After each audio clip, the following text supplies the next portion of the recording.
오늘부터 매주 목요일 4주간, 특별히 설이 있는 주간이 목요일이 이제 설일 공휴일이 아니어서 그날도 진행이 됩니다. 그래서 4주간 4명의 스피커 메신저들과 함께 이 시대 가운데 하나님이 우리에게 말씀하시는 것들을 좀 조명해 보며 함께 기도하고, 또 집중적으로 이 대한민국이 마땅히 행해야 할 바가 무엇인지를 우리가 시세를 분별을 넘어 함께 행동까지 이어지는 귀한 시간 되기를 예수님의 이름으로 축복합니다.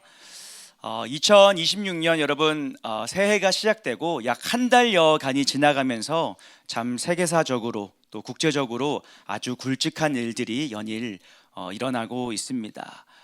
1월 3일 베네수엘라의 수장인 지도자를 체포하는 정말 유례없는 그런 사건이 마치 2026년 전쟁의 총성을 울리듯이 시작되고 난 뒤로 지금 연일 많은 일들이 일어나고 있습니다. 이란의 지금 앞바다에는 미군의 전투군함 항공모함이 배치돼서 이제 정말 실제로 군대가 배치되고 일촉즉발의 시기 가운데 있는 상황입니다. 전혀 별개로 보이는 이 두 사건의 공통점은 그 칼날이 정확히 중국을 향하고 있다는 겁니다. 이란, 베네수엘라, 중국의 양대 석유를 수입하는 가장 연결돼 있는 두 국가의 석유를 끊고 그들의 연대를 계속 끊어내면서 그들의 정권을 교체하고 몰락시키면서 결국에 이 일들이 이미 지금 무너져가고 있는 중국의 옆구리에 지금 피를 흘리고 있는, 구멍이 나서 피를 흘리고 있는 중국의 몰락을 가속화시키는 아주 중요한 일이 될 것이라는 게 많은 이들의 분석입니다. 여러분, 매년 연초가 되면요 다보스 포럼이 열립니다. 다보스 포럼이 열리는데 스위스의 다보스라는 지역에서 세계의 지도자들, 대통령들, 또 총리들, 그리고 글로벌 CEO들, 여러 학자들이 모여서 올해의 아젠다가 무엇인지, 올해의 이슈가 무엇인지를 나누는 세계 경제 포럼입니다. 올해도 어김없이 지난 1월에 스위스 다보스에서 다보스 포럼이 열렸습니다. 그리고 이 다보스 포럼은 표면적으로는 세계 경제 포럼이라는 이름을 가지고 시작되는데 실제로는 글로벌리스트들의 그 해의 아젠다가 무엇인지, 그들이 어떻게 재정을 움직이고 어떻게 권력을 계속 유지하고 확산시킬 것인지를 어떤 아젠다를 발표하는 공론화의 장이기도 합니다. 그래서 과거의 이 다보스 포럼의 아젠다 주제들을 보면은 어떨 때는 빅데이터, 어떨 때는 4차 산업혁명, 그리고 포스트 코로나 시간을 지나가면서는 그레이트 리셋이라고 해서 전 세계가 리셋될 거라는 아젠다를 선포하기도 하고, 또 AI라는 이 시대의 변화 가운데 중요한 키워드들을 던지면서 그 해에 그들이 선포했던 메시지와 아젠다가 정치인들을 입을 통해서 그 해에 계속 선포되고, 기업인들이 사업과 여러 경영적인 아젠다에서 이게 확산이 되고, 언론사들을 통해서 계속 이 키워드가 확산 유포되면서 마치 그 해의 키워드가 이거구나라고 모든 전 세계 사람들이 인식하게 만드는 아젠다를 던지는 이 메신저 모임과 같은, 이것이 바로 다보스 포럼이라는 겁니다. 올해 다보스 포럼이 열렸습니다. 근데 여러분, 주제가 아주 흥미로워요. PPT 한번 띄워주시면은 이 올해에 열렸던 다보스 포럼의 주제, 아젠다가 뭐냐면요, Spirit of Dialogue라고 해서 대화의 정신입니다. 대화의 정신. 여러분, 제가 말씀드린 것처럼 이 다보스 포럼을 주관하는 그룹들은 거의 글로벌 리스트들입니다. 자신들이 정권이 바뀌어도 사실상 돈을 움직이는 자들이고, 그래서 실제 세계를 움직이는 자들이 올해의 아젠다를 대화의 정신이라는 아젠다를 선포했습니다. 이게 뭐라고 말하는 거냐? 제발 대화로 하자라는 겁니다.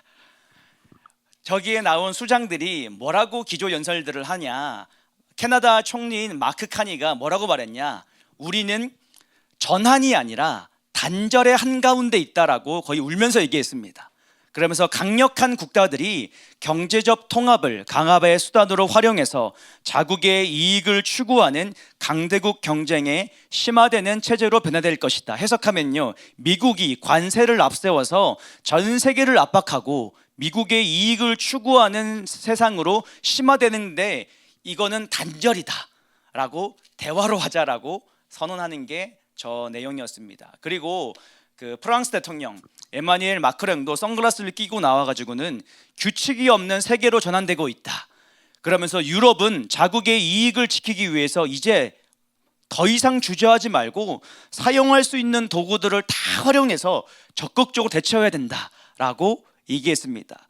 저 연설이 끝나고 트럼프가 올라와서 선글라스 참 멋있네요 라고 하면서 센 척하고 싶었나 봅니다 라고 이렇게 조롱하는 얘기를 하면서 트럼프가 전 세계인들을 상대로 연설을 했습니다. 그 연설의 말미의 핵심은 뭐냐? 2020년의 선거는 부정선거였다라는 게 그 메인 메시지였습니다. 실제로 그 메시지를 전 세계의 지도자들 앞에 선포하고 정확히 일주일 뒤에 이제 선관위가 조지아주에 있는 풀턴의 선관위가 압수수색을 당했습니다. 미국의 선관위, 선거관리위원회가 압수수색이 되는 것은 역사상 유례없는 일입니다.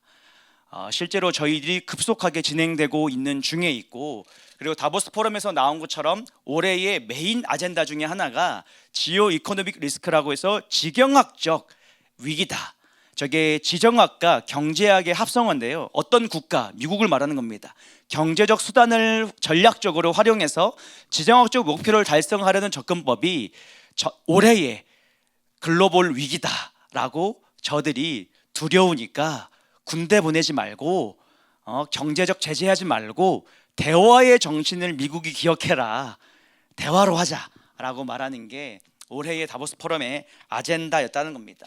그리고 아까 말씀드린 것처럼 실제로 미국은 한 걸음 한 걸음 자신들이 추구하는 자유의 세상을 향해서 전진하고 있습니다. 그리고 며칠 전에 우리 시진핑의 중국의 2인자라고 하는 장유샤가 숙청됐습니다. 그동안 이 장유샤가 시진핑을 견제하면서 사실상 시진핑의 권력이 실권됐다라고 말을 해왔었는데, 보란 듯이 시진핑이 장유샤를 숙청하고 관련된 군부대를 반란과 같이 여러 가지 미국의 핵무기의 기술을 넘기려고 했다, 이런 여러 가지 역모를 가지고 숙청했습니다. 그리고 장유사뿐만 아니고 몇 명이 동일하게 몇 년을 거쳐서 지금 군부대가 다 숙청되고 있습니다. 참, 이걸 보면서 현재 해석이 분분합니다. 어떤 그룹은 시진핑이 다시 권력을 붙들고 이제 다시 군부 세력을 붙들었기 때문에 대만 전쟁이 시작될 거다라고 말하는 그룹들이 있습니다. 실제로 지금 저 사건은 시진핑이 군부대를 다시 군 세력을 장악했다라고 볼 수 있는 것이 사실이긴 합니다. 그리고 그 여러 가지 역사적 증거로 중국이 지금 최근에 뭘 하고 있냐면 대만 해협 근처를 군사훈련을 하는데 민간 어선 수천 척을 보냅니다. 군대 부대가 아니고 민간 어선을 다 대만 주변을 둘러싼 다음에 무슨 지금 그 연습을 하고 있냐면요, 배가 지나가지 못하도록 민간 어선을 쭉 도열을 합니다. 이게 지금 뭘 하는 거냐면은 대만을 침공했을 때 천하의 미국이고 타 군함이랄지라도 민간 어선을 뚫고 지나가려면은 민간인 어떤 그 뭐라 그럴까 피해가 발생하기 마련입니다. 근데 도덕적으로 높은 미국이 그리고 일본이 과연 민간인을 그렇게 피해를 주면서까지 민간 어선을 뚫을 수는 없다, 그리고 시간을 벌 수 있다는 계산안에 지금 그 준비하고 있습니다. 수천 척의 민간 어선이 도열을 해가지고는 서로 연대를 하듯이 쫙 바다를 둘러싸고 대만 해협 전체를 타군 부대가 들어오지 못하도록 이런 훈련들을 하고 있습니다. 이런 걸로 볼 때 일각에서는 진짜 군부대를 장악했기 때문에 전쟁을 할 것이다. 왜냐하면 지금 시진핑은 뒤가 없다. 베네수엘라도 이란도 숙청되고 실제 그 다음이 누구인 줄 알기 때문에 뒤가 없는 상황에서 마지막 카드를 빨리 꺼낼 것이다 라고 분석하는 측면이 있는 반면에 또 전혀 반대의 측면의 이야기도 있습니다. 실제로 시진핑이 숙청했던 그룹들이 지금 몇 년간에 어떤 그룹들이냐면은 단순히 군부대의 실권 권력 세력들을 숙청한 게 아니라 실전 경험이 있는 군인들을 다 죽였습니다. 무슨 말이냐? 이제 남은 군인들 중에 실전을 치를 수 있고 실전 경험이 있는 장성이 없는 겁니다. 그러다 보니까 피터 자이안이라는 이 지정학 또 안보학에 아주 뛰어난 전문가 같은 분들은 이제 뭐라고 얘기하냐? 시진핑이 장유샤를 제거한 요 사건이 군부대를 장악한 사건은 맞는데 오히려 군부대의 약화를 가져올 거다. 왜? 실전 경험이 없는 군대이기 때문에 저 중국의 군대가 절대로 전쟁을 치를 수 있는 역량이 저하됐다. 그리고 심지어 최측근이자 함께 지난 수십 년을 중국을 이끌어왔던 가장 큰 전략적 동지였던 장유사를 숙청했던 걸 보면서 군부대의 장성들 중에 누가 자기도 숙청될 수 있는데 대만 침공이라는 말도 안 되는 사실은 전략적으로 굉장히 위험하고 자살 행위와 같은 이 행위를 목숨 걸고 할 수 있는 군인이 누가 있겠냐?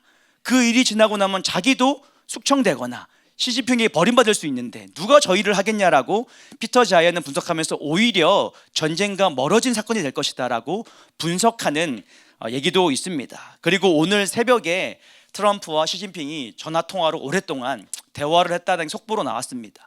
무슨 대화를 했는지 아직 자세한 내용들은 안 나오지만 중국, 대만, 석유 수입 관련된 이슈들을 나눴다라고 속보가 나오기도 했습니다. 향후 며칠 뒤 지켜보면은 어떤 얘기들이 주고받았는지 여러 가지 일련 사태들을 지켜보면은 아마 자세하게 알게 될 거라고 생각합니다. 과연 중국이 스스로 자신의 생명을 단축하는 자살 행위를 할지 아니면 굴복하고 연명하는 어떤 시간의 전략을 택할지 우리가 향후 지켜보면 알게 될 것이라 생각됩니다. 여러분, 이러한 시대 가운데 우리는 무엇을 해야 될까? 이러한 시대 가운데 하나님 2026년에 우리가 무엇을 마땅히 하기 원하실까? 여러분, 리더는 세상이 이렇다라고 분석하는 사람이 아니라 세상이 이래야 한다라고 비전을 말하는 사람이 리더라고 합니다. 많은 사람들이 지금 시세를 분석합니다. 근데 시대가 이래야 된다라고 말하는 사람들, 그런 리더들은 생각보다 그렇게 많지는 않다라는 겁니다. 여러분, 이 격동의 시기에 누가 대한민국의 미래를 말할 수 있는가? 여러분, 국회의원 임기 4년입니다. 대통령 임기 5년입니다. 대한민국의 한정에서는요. 여러분, 메뚜기도 한철이라고 그때에 막 강성한 것 같은데 그 시간 지나고 나면은 또 역사의 바람이 다른 바람이 불어오고 바뀝니다. 이런 상황들을 우리가 바라보면서 대한민국의 10년 후, 20년 후를 미래를 말할 수 있는 사람들, 그리고 그 미래가 어떠해야 된다라고 지금 준비하는 사람들이 누구일까? 오늘 저와 여러분들이 그 미래를 말하는 그룹들이 되었으면 좋겠습니다. 그래서 PPT 띄워주시고요. 과거에 박정희 대통령이 TV 광고로 유명했던 신문 광고와 TV 광고가 있었습니다. 그게 뭐냐면은 4인 가족이 주말을 맞아서 자가용을 타고 교회로 이렇게 놀러가는 그런 광고입니다. 지금 그런 영상이나 신문을 보면요, 너무 사실 좀 촌스러워요. 너무 오글거리고 촌스러운데 그 당시의 슬로건이 뭐냐? 마이카의 시대가 슬로건이었습니다. 아마 여기 계신 분들은 그런 메시지가 기억나시는 분도 있을 것 같아요. 마이카의 시대다. 그래서 누구나 자가 운전의 시대가 될 수 있다. 지금 생각하면 차가 요즘에 어떤 분들은 2대, 3대인 분들도 있는데 당신도 자가 운전의 시대의 주인공이 될 수 있다. 한 집에 차가 한 대가 없기 때문에 마이카의 시대다. 다 차 한 대씩 가지고 우리 주말만 되면은 교회로 4인 가족이 나들이 가는 그 시대가 왔다. 그게 박정희 대통령 시대 때에 현대자동차의 폰이 이런 광고를 통해서 광고하고 국민들에게 소망을 심었던 메시지였던 겁니다. 여러분, 집집마다 가난해서 개인마다 승용차를 소유하고 싶고 또 주말마다 행복한 시간을 보내고 싶은 게 꿈만 같았던 그때는 여러분 주 6일 근무제입니다. 일요일 하루 쉬고 학교도 6일, 직장도 6일, 주 6일 근무제입니다. 지금은 뭐 이제 주 4일 시대로 간다라고 하는데 주 6일 근무제였던 시대에 주말에도 일했던 시대, 정말 열심히 살았던 시대에 저게 그 국민들한테는 하나의 소망의 메시지였던 겁니다. 여러분, 어쩌면요, 그 국민들한테 많은 비전의 메시지보다 저 이미지 한 장이 더 선명하게 그들에게 소망이 생기는 비전의 메시지였을 수 있습니다. 내가 지금 일해야 되는 이유, 내가 지금 희생해야 되는 이유, 내가 지금 주말도 반납하고 일하는 이유, 차 한 대 마련해서 내가 언젠가 가족이랑 함께 오순도순 행복한 시간을 보내야지라는 그 마음이, 저 선명한 이미지 한 장이 그 당시의 사람들한테는 미래를 꿈꾸게 하는 심장 뛰는 하나의 이미지였다는 겁니다. 그리고 여러분, 1954년에 맥길이라는 미국의 대학교에서 하나의 유명한 실험을 했습니다. 그 실험이 제임스 롤즈와 피터 밀러의 실험이라고 해서 그 유명한 생쥐를 가지고 했던 실험입니다. 저게 보상과 자극에 대한 아주 유명한 실험입니다. 저 실험이 뭐냐면요, 여러분, 실험용 생쥐를 전기 자극을 한번 줬습니다. 전기 자극을 주니까 이 쥐가, 처음에 이 실험을 하려고 했었던 과학자들은 쥐에게 자극을 주면은 이 자극을 받은 쥐가 그 자극이 싫어서 그 자극을 줬던 스위치 있는 지역을 아마 우회하거나 피해갈 거다라는 가설을 세우고 시작했습니다. 근데 어떤 반응이 있었냐? 쥐가 처음에는 전기 자극에 놀래가지고 깜짝 놀래가지고 도망가더니 다시 그 자리로 오는 겁니다. 계속 다시 와가지고는 또 스위치 눌러가 자극받고 놀래서 도망갔다가 또 누르고 하는 겁니다. 그러다가 저 쥐가 하루에 600번, 한 달 동안에 하루 동안에 1시간에 600번, 그리고 하루 동안에 48,000번의 스위치를 누르다가 거품 물고 쓰러져 죽었습니다. 저 실험이 아주 유명한 보상과 자극에 대한 실험입니다. 어떠한 자극을 눌렀을 때 어떤 보상이 주어지는데, 처음에는 그 자극이 이렇게 좀 충격이 되다가 쥐가 도파민이 분비되면서 점점점 그 자극에 중독되다 보니까 막 1시간 동안에 600번을 누르다가 하루에 48,000번 누르고는 자극 때문에 뇌가 터져 죽는 겁니다. 그 자극에 너무 노출되다 보니까. 저게 그 유명한 도파민 실험이기도 하고 자극과 보상에 대한 실험입니다. 저 실험의 근거에서 도파민 이론, 그리고 지금 우리가 알고 있는 여러 가지 스트레스와 자극 이론들의 시초가 되는 아주 중요한 실험이라고 알려져 있습니다. 여러분, 저 70년 전의 실험이 오늘날 현대 사회를 살아가는 저와 여러분의 일상에 아주 맞닿아 있습니다. 도파민에 충만한 시대, 도파민에 중독된 시대입니다. 요즘 사람들한테 여러분, 책 읽으라 그러면요, 집중력이 떨어져가지고 책 한 권 1시간 집중하기가 어려워해요. 모든 자료를 영상으로 접하다 보니까 글을 통해서 접하는 게 어느 순간 어색하고 자극이 덜한 겁니다, 이게. 그러다 보니까 그런 자극에 책을 독서하는 능력이 사라진 시대입니다. 그리고 여러분, 뭐 청년 세대 10대는 말할 것도 없고 작년 세대까지 요즘에는 다 1분 쇼츠도 지겹대요. 15초, 20초, 30초 되는 쇼츠가 대세입니다. 다 10초, 20초라는 쇼츠를 만들어가지고 그 쇼츠 보다가 5초 안에 재미없으면 넘깁니다. 그만큼 자극에 길들여진 시대고, 여기 계신 분들도 뭐 모르겠지만 유튜브를 보시다가 쇼츠를 보다가 길게 보지 않고 짧게 넘기시는 분들도 있을 것 같아요. 그리고 10대, 20대는 말할 것도 없이 이런 짧은 자극과 도파민에 중독된 시대라는 겁니다. 여러분, 이 시대 가운데 뭐 스마트폰이 문제냐? 여러분, 스마트폰이 문제가 아니에요. 물론 이것도 우리의 도파민을 자극하는데 가속화시킨 아주 신문물이기도 합니다. 우리를 연결시킨 인터넷과 우리의 일상을. 근데 더 근본적인 이 도파민에 중독되는 문제는 비전의 문제입니다. 여러분, 정말 비전의 사람들은요, 도구를 활용하지 도구에 종속되지 않습니다. 도구를 활용하지 그 도구에 종속되지 않는다는 겁니다. 진짜 세상을 이끄는 리더들, 비전을 가진 사람들은 도구를 활용하지 그 도구에 종속되지 않는다는 겁니다. 여러분, 오늘날 우리가 다음 세대들, 대한민국의 다음 세대들을 실용주의 세대라고 불렀습니다, 한때. 얘네들이 뭐 정치에도 관심 없고 다른 거에도 관심 없고 실용주의 세대, 오직 내가 먹고 살고 내가 하루를 즐기고 그리고 내가 선택하는 가치가 내 삶을 유익하게 하는가에 따라서 택하는 실용주의 세대라고, 우리가 몇 년 전까지만 해도 이 MZ 세대들을 실용주의 세대라고 카테고라이즈를 만들고 그들을 그렇게 분류해서 말했습니다. 근데 이 세대가 실용주의에서 조금 깨어난 것 같아요.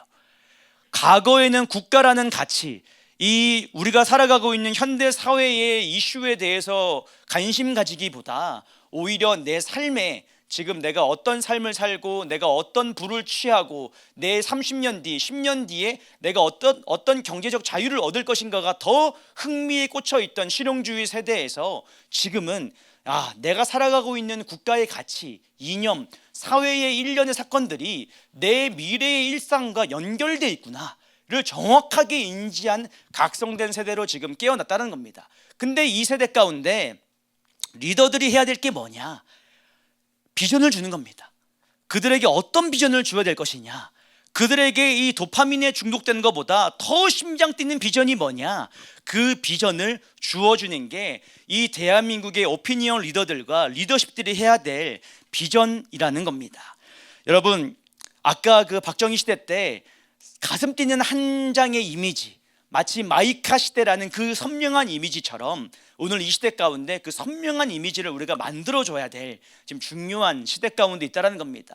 여러분, 우리를 심장 뛰게 하는 그 이미지가 뭡니까?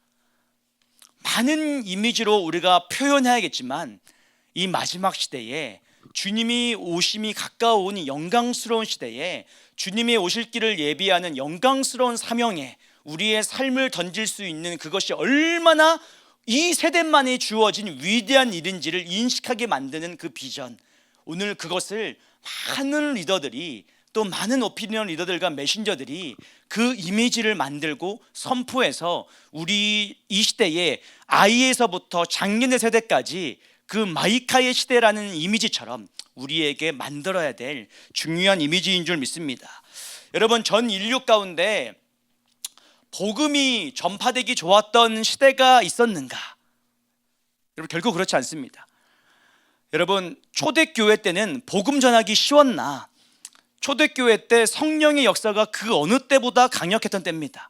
성령의 역사 없이는 그 핍박을 견딜 수 없었기 때문에 안진뱅이가 일어나고 눈먼 자가 눈을 뜨고 엄청난 성령의 역사와 기도의 역사와 성령이 부어지는 강력한 역사들, 그리고 복음을 증거하면 5,000명씩 막 회심하고 전도되는 그런 엄청난 역사가 있었습니다. 그런데 복음을 전하기 좋았나?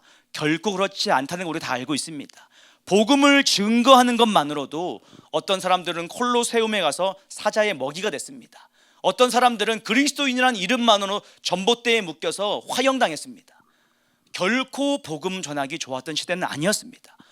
로마에 의해서 AD 300년도에 기독교가 국교화됐을 때, 그때는 국가의 제국의 종교가 기독교니까 복음 전하기 좋았냐? 전혀 아닙니다.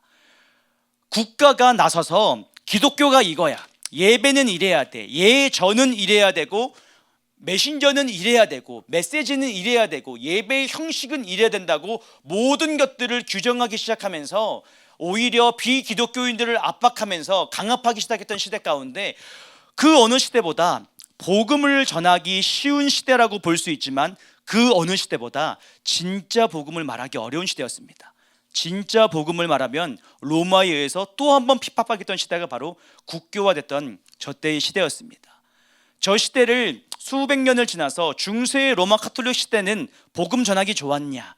로마보다 오히려 더 강하게 종교가 정치 위에서 전 세계를 군림했던 저 중세의 로마 카톨릭 시대는 그 어느 시대보다 진짜 복음을 말하면 화형당했던 가장 어려운 시대였습니다. 심지어 성경책도 우리가 볼 수 없어서 라틴어로 히브리어된 성경을 일반인들이 볼 수 없었던 그 성경을 가지는 것만으로도 마녀 사냥으로 화형당했던 아주 무시무시한 시대였습니다. 그 시대를 뚫고 종교개혁 시대, 루터와 칼빈과 많은 종교개혁자들에 의해서 복음이 막 증거되고 선포됐을 때 시대는 복음 전파하기 쉬웠냐? 전혀 아닙니다. 저 시대를 넘어서 오히려 많은 자들이 죽었고, 국교와 신교의 전쟁 가운데, 인류 역사 가운데 정말 많은 사람들이 종교 전쟁으로 죽었던 시대가 종교개혁 이후 시대였습니다. 그리고 그 수백 년이 흘려서 자유의 시대라고 말하는 소위 1800년도 이후에 1900년대의 시대는 복음 전하기 좋았냐? 예, 지금까지 역사 가운데 가장 복음의 황금기였습니다. 실제로 그래서 여러 부흥사들이 이 시대가 천년왕국인가 보다, 이 복음의 황금기를 거쳐서 하나님 나라가 지금 이미 왔고 이 천년왕국의 시대가 지나고 나면은 주님이 정말 오시나 보다라고 믿었을 만큼 복음의 황금기이긴 했습니다. 그런데 그 시대를 지나서 대영 제국, 기독교 강국이었던 영국은 지금 복음은 증거하면 체포되는 나라입니다. 미국은 기독교로 세워진 저 나라가 얼마 전까지만 해도 전 세계에 반기독교 사상을 전파했던, 지성의 요람이 아니라 반기독교 사상을 전파했던 그런 사단의 사상을 선포했던, 전파했던 요람이었습니다. 그리고 그 어느 나라보다 악한 정책들이 강하게 빠르게 추진되었던 나라가 바로 미국이었습니다. 그러면 지금 트럼프 2기를 맞이한 미국은 기독교 르네상스 시대를 맞이하고 있는가? 전 세계는 그러한 시대로 과연 접어들 건가? 작년에 참 유행했던 말 중에 하나가 파도가 아니라 파도를 일으키는 바람을 보라라는 말이 참 인상적인 메시지 중 하나였던 것 같아요. 여러분, 그 파도가 아니라 파도를 일으키는 바람이 누구냐? 그 바람의 가장 첫 번째는 주님이시겠죠. 근데 그 바람을 이 세속 역사 가운데 일으키는 하나의 그룹이 있다면 미국일 겁니다. 미국에 의해서 주도되는 그 바람, 미국에 의해서 불어오는 그 바람이 지금 어떤 시대로 흘러가고 있냐? 여러분, 이 하나님이 미국이라는 나라를 지금 들어서 싸우시는 전쟁은 어떤 특정 민족이나 특정 인종과의 전쟁이 아닙니다. 정확하게 사상과의 전쟁이고 세계관의 전쟁이고 자유를 위한 전쟁입니다. 기독교 세계관과 유물론적 세계관의 전쟁이고 신본주의와 유물론, 인본주의 간의 전쟁이라는 겁니다. 하나님, 오늘 우리가 하나님의 형상을 입어서 우리가 존엄한 자다라고 믿는 이 신본주의의 세계관과 아니다, 인간은 진화의 산물이고 그렇기 때문에 부품에 불과하기 때문에 필요하면 장기도 갈아 쓰고 얼마든지 인간의 로봇을 껴서 트랜스 휴먼의 시대를 준비할 수 있다라고 믿는 인본주의 세계관의 충돌이 지금 열방 가운데 충돌되고 있는 시대라는 겁니다.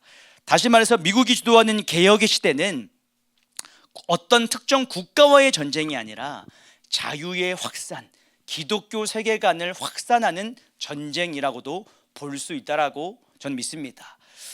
이것이 저 남미의 베네수엘라, 쿠바와 같이 마약 카르텔, 인신매매, 그리고 온갖 여러 가지 악한 것들로 이 범죄 소굴이 된 저 군부와 이런 세력들을 교체하고, 또 이란이라는 중동의 북한과 같은 저런 신정체제를 무너뜨리고, 또 중국이라는 폐악한 정권을 무너뜨리는 목적은 하나님 나라 차원에서는 하나인 겁니다. 뭐냐?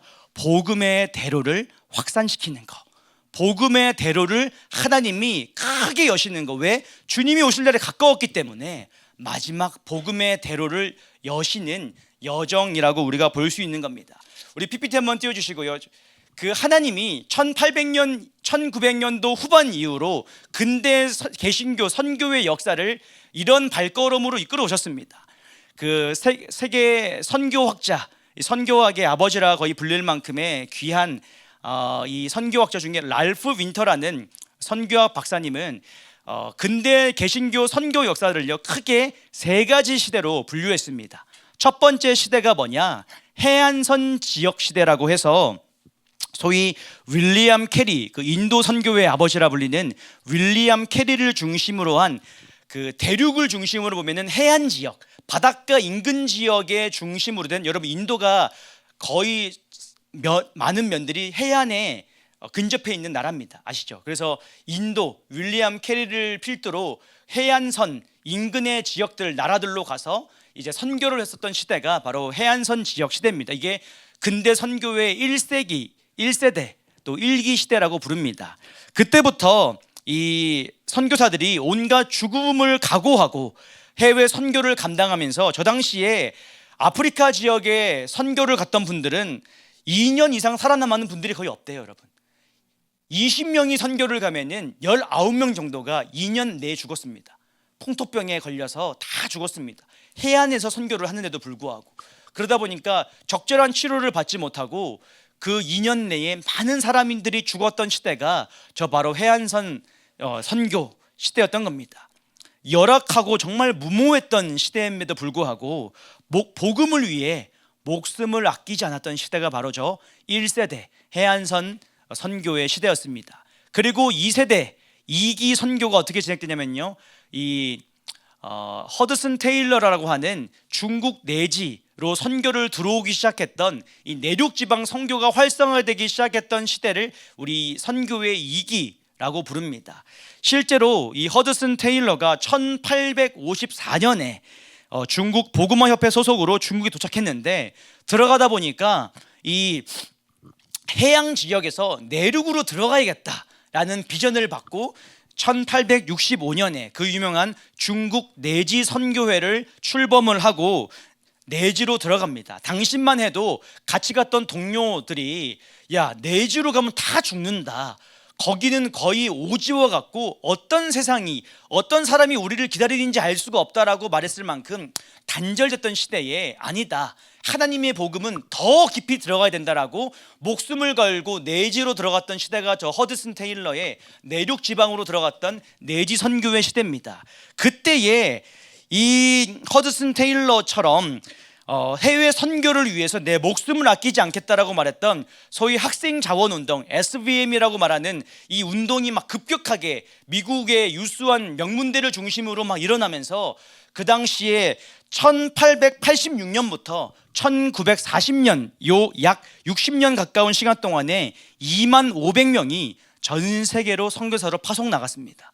어마어마한 폭발적인 선교의 시대가 바로 저 2세대 내륙 선교 시대로 확장되었던 겁니다. 그때 우리나라에 들어왔던 선교사도 저 당시에 은혜 받았던 선교사님들이 다 한국에 들어왔던 겁니다. 그리고 1900년도 중반 이후로 이제 캐메런 타운샌드라고 하는 사람과 또 도널드 맥가브란이라고 하는 이 학자를 통해서 시도된 이 사회를 소위 미전도 종족의 시대라고 부릅니다. 이게 세 번째 선교의 3기라고 우리가 일컫습니다. 저기 내용이 나오는 캐메런 타운샌드라는 사람이 남미의 과테말라로 갔습니다. 가가지고는 이 사람들한테 과테말라 언어로 된 성경이 없다 보니까 스페인어로 번역된 성경을 준 겁니다. 그러니까 이 과테말라에 있는 인디언 여러분 뭐라고 했는지 아십니까? 니네 하나님은 능력이 없어가지고 과테말라 말을 못하냐 라고 이 사람한테 막 꾸짖은 겁니다. 그러니까 이 사람이 되게 충격을 받고, 야, 우리가 이 대륙 중심으로 선교를 해왔었는데 더 깊은 이 종족 민족 중심으로 들어오려면은 번역이 너무 필요하구나 라고 해서 이제 그 유명한 위플리프 선교회, 성경 번역 선교회를 이제 함께 발족을 하면서 그 당시로부터 성경 언어를 전 세계의 종족과 민족으로 번역하는 일들이 가속화되기 시작하면서 저 일이 시작된 게 바로 저 시대입니다. 그리고 도널드 맥가브란이라고 하는 교회 성장학의 아버지라고 말한 사람이 소위 종족 집단이라는 이 개념을 이제 발표를 하면서 이미 복음이 들어간 그런 지역에는 교회 성장학이라는 이름으로 이제 선포를 했고, 오히려 미전도 종족, 복음이 들어가지 못한 집단에는 전방 개척 선교 운동이라는 이름으로 선교를 가속화시키면서 미전도 종족 프론티어 선교라는 이름으로 이제 선교를 가속화시키면서 아젠다와 키워드를 만들어냈던 시대가 바로 이 3기 선교의 시대라는 미전도 종족의 시대라는 겁니다. 여러분 정리하면 1기는 이제 대륙 중심의 선교의 시대라면 윌리엄 캐리 중심의 2기는 내륙 지방 선교, 허드슨 테일러를 중심으로 학생 자원 운동, SBM 운동을 토대로 전 세계의 내지로 더 들어갔던 그런 선교의 시대, 그때 은혜를 입었던 게 저희 한국이기도 합니다. 그리고 3기가 미전도 종족 선교의 시대라고 말하는 시대가 근대 개신교 선교 역사에 쭉 이어져 왔던 흐름입니다. 그리고 지금 많은 자들이 선교의 4기, 이 선교가 또 한 번의 시대로 흘러가고 있다라고 말합니다. 그게 뭐냐? 바로 중국이라는 나라가 여러분 하나의 민족이라 볼 수 있습니까? 그렇게 못 봅니다. 그 거대한 나라 중국이란 나라를 들어가 보면요, 수십 개의 종족이 함께 하나의 중국이라는 이름으로 국가를 이름을 말하고 들어와 있습니다. 언어도 달라요. 너무 문화도 달라요. 살아온 라이프 스타일도 달라요. 세계관도 달라요. 근데 중국이라는 이 강력한 사회주의적 이 군부 정권이 어쨌든 통치하면서 힘에 의해서 나라를 유지하고 있는데 하나의 종족으로 볼 수 없는 겁니다. 그러다 보니까 나왔던 얘기가 뭐냐, 미전도 종족이라고 해서 종족을 분류를 했는데 들어가 보니까 같은 종족이라도 문화가 다르다 라고 해서 소위 문화선교의 시대라는 이름으로 지금 4기 선교라는 시대로 이제 점점 발전되고 있는 게 지금 현대의 문화선교로 이 선교의 사역이 지평이 넓어졌던 게 바로 문화선교라는 겁니다. 여러분이 근데 이 4세대 선교라고 말하는 문화선교의 시대에 오늘날 우리에게 주시는 큰 시사점이 있는 겁니다. 여러분, 대한민국이 과거에는 문화선교로 우리가 뭔가 선교를 감당하기는 어려웠습니다. 왜냐하면 선교라는 건, 그리고 문화라는 거는 선진국에서 흘러가는 겁니다. 대한민국이 과거의 선진국도 아니었고, 그리고 최근에는 경제강국이 되었지만은 얼마 전까지만 해도 문화강국은 아니었습니다. 대부분 미국 이런 문화들이 전 세계를 휩쓸었지. 근데 최근에 여러분, 제가 더 말하지 않아도 아시듯 이 문화, K문화라는 게 전 세계를 덮으면서 지금 대한민국의 여러분 여건이 전 세계 2위입니다. 여러분 1위가 누군지 아세요? 미국일 것 같죠? 미국은 10위 뒤에 있습니다. 왜냐하면 미국은 적이 많아요. 그러다 보니까 미국을 원치 않는 나라들이 많습니다. 근데 여러분, 전 세계에 비자 없이 갈 수 있는 1위는 싱가포르입니다. 192개국을 갈 수 있습니다. 싱가포르 하면 아무도 별로 적이라 생각 안 해요. 거의 중립국가이기 때문에. 근데 2위가 누구냐? 일본과 한국이 비자 없이 188개국을 들어갈 수 있습니다. 여러분, 과거에는 조선시대에는 우리 비자라는 게, 여러분 그 사진 보셔서 아시겠지만은 이만한 널판지에다가 여권이라고 써가지고는 꾸깃꾸깃 접어가지고는 들고 다녔던 시대가 정말 불과 한 80년 전 시대인데, 그래서 이 갓을 쓰고 온 이 인간들은 뭐냐라고 봤던 시대가 불과 7, 80년 전인데, 여러분 불과 100년도 채 안 된 시대 가운데 여러분 저 네모난 종이 하나만 있으면은 여러분 무비자로 188개국을 갈 수 있는 대한민국이 지금 오래 기사입니다. 이 헨리 여권 지수라고 영국의 민간 단체가 발표하는 지수인데 180개국을 갈 수 있다라고 말을 합니다. 여러분, 지난주에 우리 이재진 선교사님 오셔가지고 얘기하신 거 기억나세요? 그 이란이었나 어떤 이슬람 나라의 이슬람 국가의 성경책을 가지고 들어가는데 걸린 겁니다. 세관에서 걸린 겁니다. 걸려가지고는 막 어떡하냐 조마조마하는데, 이제 그 당시에 그 나라의 대장금이 시청률이 92%였대요. 대한민국도 50%인가 그러는데 여러분 92%는 상상이 안 됩니다. 전 국민이 8%도 아마 TV가 없는 사람이 아니라 그냥 수치 집계에 들어가지 않는 사람들인 것 같아요. 92%가 대장금을 받던 그 시대에 목사님이 성경을 들고 이슬람에 들어가다 걸려가지고 했던 지혜가 뭐냐, 그 이영의 브로마이드를 쫙 펼치면서 Do you know 대장금? 그러니까 다 알아듣는 거예요. 그러면서 그냥 통과시켜 줬다라는 거를 얘기하면서, 야, 이게 정말 너무 참 웃으면서도 감사한 얘기. 이제는 대장금 말고 또 다른 게 있겠죠. BTS가 있고 다른 게 있겠죠. 그럴 만큼 대한민국의 이 문화 권력이 어마어마한 영향을 미치고 있습니다. 제가 며칠 전에 이스라엘 선교사님이랑 그 줌으로 잠깐 인터뷰를 하는데, 미팅을 하는데 그분도 그러시는 거예요. 이스라엘 청년들한테도 이 K-뷰티가 엄청 유행이다. 한국 화장품이 얼마나 질이 좋은지를 알기 때문에 올리브영 같은 그런 비슷한 매장이 있으면 난리라는 겁니다. 이스라엘 청년들이 한국 화장품이 최고다라고 하고 그거를 막 사재기를 하려고 하고, 한국에, 그리고 과거에는 이스라엘 사람들이 한국에 이렇게 여행을, 소위 신혼여행을 온 사람들이 없었는데 요즘 신혼부부 가운데 이스라엘에 한국으로 신혼여행 가고 싶은 사람들이 많아지고 있다는 겁니다. 그리고 한국에 1년에 2만 명 정도가 유대인들이 한국으로 이렇게 관광차 이렇게 여행을 온다라는 얘기를 제가 들었습니다. 참 그걸 보면서, 야, 이제 우리가 안 나가니까 들어오고 막 흘러가고 하는구나, 이런 시대를 보면서 제가 한편으로는 대한민국 지금 보면은 이방에 계신 분들도 이렇게 아직 다리가 떨리는 분들은 없지만 심장 떨리기보다 다리가 점점 떨릴 수 있는 분들도 종종 있을 수 있습니다. 여기에 막 청년 세대들도 있고 어린 세대들도 있는데, 대한민국이 여러분 이게 우스갯소리가 아니고 지금 정말 늙었습니다. 대한민국의 여러분 중위 연령이 몇 세인 줄 아세요? 중위 연령이 뭐냐면요, 1세부터 0세부터 가장 노년에 이르기까지 전체 국가의 나이를 쭉 펼친 다음에 가장 가운데 있는 나이가 중위 연령이라고 하는 겁니다. 대한민국의 중위 연령이 지금 47세입니다. 여러분 65년도에는 18세였습니다. 근데 불과 몇십 년 만에 지금 47세입니다. 47세. 대한민국의 중간 나이가 여러분 여기 40대 있으면요, 여러분 젊은 겁니다. 지금 대한민국의 뭐 허리도 아니고 좀 젊은 겁니다. 그만큼 지금 심각해진 상황입니다. 근데 여러분 한국만 그러냐, 일본만 그러냐? 여러분 우리가 지금 한국 고령화, 뭐 유럽 고령화, 일본 고령화 얘기를 듣고 전 세계가 지금 고령화구나라고 하는데, 여러분 전혀 아니에요. 우리만 늙어가고 있습니다.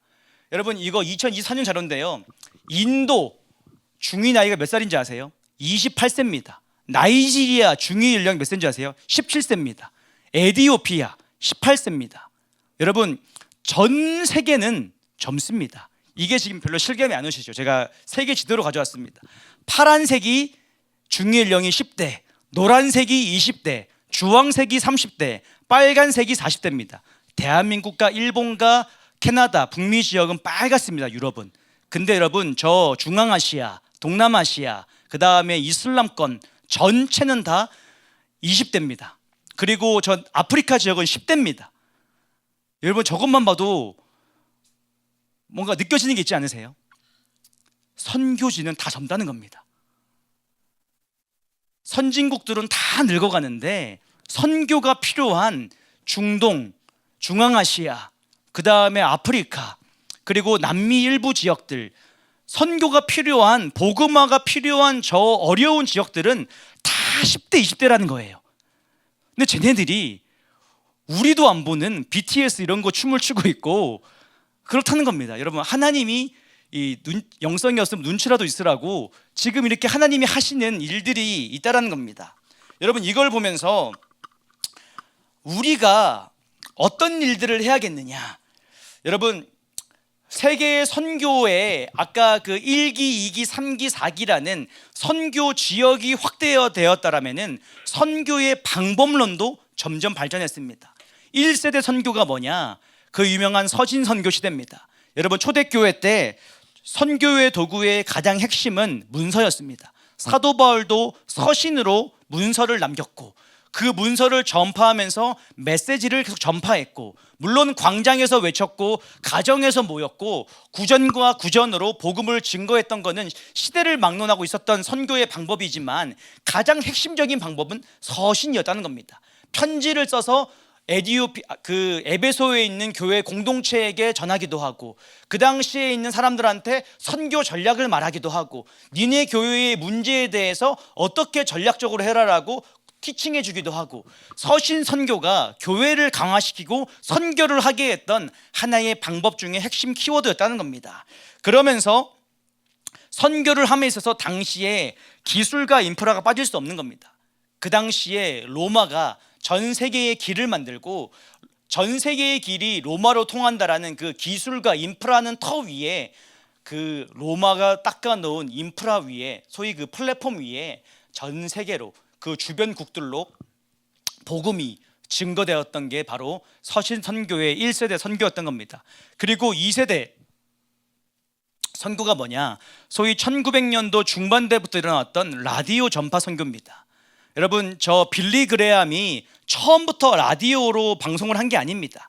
그냥 저분도 대중 집회를 처음에 막 하고 이렇게 교회 다니면서 하고 하다가 어느 순간 누군가가 아이디어를 준 겁니다. 라디오를 한번 써봐라. 근데 저 사람도 처음에 부정적이었어요. 그래가지고 야 내가 뭐 돈이 좀 생기면은 모금이 되면은 라디오로 해볼게 라고 했는데 진짜 재정이 모인 겁니다. 갑자기 하나님이 막 몰아치셔가지고, 그래서 라디오를 이제 방송을 했던 겁니다. 그때 이제 1950년도에 결단의 시간이라는 그 방송을 시작으로 라디오 선교를 빌리 그레함이 했습니다. 복음을 전파를 타고 복음을 나누는데, 그 당시에는 TV가 아니라 라디오가 대중적인 디바이스였고, 그나마 이제 집집마다 하나씩 가지고 나갔던 이 전파의 매개체였기 때문에 라디오를 통해서 미국 전역이 복음화되고 각성되고 깨어났습니다. 그리고 감사하게도 저 빌리 그레함이 방송을 시작한 게 몇 년도라고요? 1950년. 1950년에 무슨 일이었습니까? 한국에 6.25 전쟁이 발발했습니다. 그 라디오 전파로 미국 사회에게 복음을 전파하고 영향력을 했던 빌리 그레함이 전 미국에게 한국 전쟁에 참여해야 될 것을 선포하고 동참했던 통로도 바로 저 라디오였다는 겁니다. 다시 말해서 그 당시에도 하나님은 기술과 인프라를 통해서 복음을 증거하게 하시고 하나님의 일에 국가들이 참여하게 하셨던 일들이 그 당시에 인프라를 통해서 하나님이 그 일을 하셨다는 겁니다. 그리고 3세대 선교가 바로 인터넷 선교 시대입니다. 저 인터넷 선교가, 여러분 저 사이트를 아시는지 모르겠는데 갓라이프라는 사이트가 있습니다. 아마 여기 계신 분들은 뭐 한국에서 복음을 접한 분들이기 때문에 저 사이트에 굳이 들어가실 분들이 아마 없었을 겁니다. 근데 해외에 있는 많은 분들이, 특별히 성경을 과거에 전달하기가 좀 어렵거나 또 이 사람들한테 효과적으로 뭔가를 이렇게 복음을 증거하기 어려웠던 분들이 이제 저 사이트를 뭐 이렇게 광고하기도 하고 신문 광고에 실기도 하고 이렇게 하면서 저 사이트를 많이 홍보했습니다. 그래서 저 사이트가 그 실리콘밸리의 기술 전문가였던 월트 윌스라는 사람이 이 시대는 인터넷이 전 세계에 복음을 전할 수 있는 효율적인 도구가 될 거다라고 해서 2004년도쯤인가 출범을 해서 이제 약 26개국 이상의 언어로 저 모든 내용이 번역되고, 들어가 보면은 예수는 누구인가라는 어떤 원론적인 메시지부터 30일 동안의 영적 성장하는 가이드부터 묵상 자료부터 많은 것들이 여러 언어들로 번역되어 있습니다. 그러면서 현재까지 여러 집계를 통해서 보니까 약 27억 명에게 저 사이트를 통해서 복음이 증거되고 실제로 약 3억 명 이상이 결신자를 만들었다라고 평가를 받는 사이트 중에 하나라고 합니다. 저도 리서치하다가 알게 됐는데, 야, 참 이런 귀한 사이트들이 많구나를 제가 참 알게 됐습니다.